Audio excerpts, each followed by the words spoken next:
আজকে তোমাদের সাথে আমি শেয়ার করতে চলে এসেছি এগ কারি। প্রথমগুলো ডিমগুলো ভালো করে সিদ্ধ করে নিয়েছি, এখন নুন হলুদ মাখিয়ে কড়াইতে ভেজে নেব।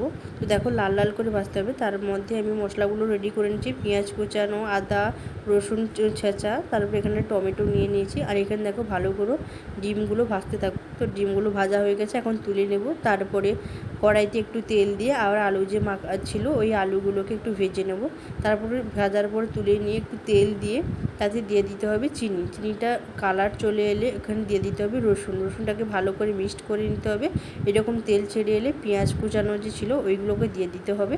তারপর দিয়ে দিতে হবে হলুদ গুঁড়ো, লঙ্কার গুঁড়ো, একটু নুন, তাতে দিয়ে দিতে হবে একটু জল। ঠিক আছে, জল দিয়ে ভালো করে নাড়িয়ে চাড়িয়ে তেল যতক্ষণ না ছেড়ে আসে তাতে দিতে হবে আদা টমেটো দিয়ে ভালো করে মিক্সড করে নিতে হবে। নেওয়ার পর একটা গুঁড়ো মশলা দিতে হবে, তেল ছেড়ে এলে ধনিয়ার গুঁড়ো, জিরার গুঁড়ো দিয়ে ভালো করে মিক্সড করে আমি কাঁচা লঙ্কা অ্যাড করেছি, তোমরা না চাইলেও দিতে পারো। তারপরে ভালো করে তেল ছেড়ে এলে এখানে দিয়ে দিতে হবে ভেজে রাখা আলু আর ডিম। ভালো করে এগুলোকে মিক্সড করে এরকম একটা কালার এলে বা তেল ছেড়ে এলে তাতে দিয়ে দিতে হবে কিন্তু জল, গরম জল কেউ অ্যাড করতে পারো, ঠান্ডা জল অ্যাড করতে পারো। হয়ে গেলে উপর দিয়ে গরম মশলা ছড়িয়ে দেখো এখানে ডিম কারি দিয়ে ভাত খাবে, দারুণ টেস্ট।